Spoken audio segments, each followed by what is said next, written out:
आपन देखले सर जना पड़ी आपन निहाती जने गोटे इंटेलिजेंट और टैलेंटेड पर्सन हेले मो स्त्री मते कहूची मो बोकाटा आपन एक नुहन सर दुनिया सब स्त्री स्वामी मान को बेकार आ बाजे भावती सेगुड़ा छाड़ू म पैसा केमती इनकम हम कहतु सर देखो आम कंपनी जो प्रोडक्ट दौर से प्रोडक्ट आप इनकम करेंगे सहित आप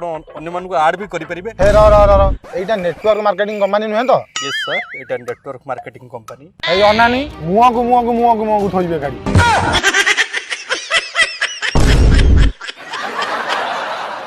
मोर दुईटा सांग तुम मार्केटिंग लाइन में पशिले भल चाकरी छाड़ी कोटिपति होगा आसते हेले एबे घरे बसी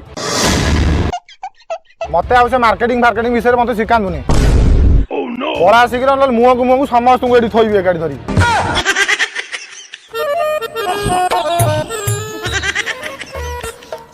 पागलाटा बुझल ता कथा माइंड को नबुनी पागलाटा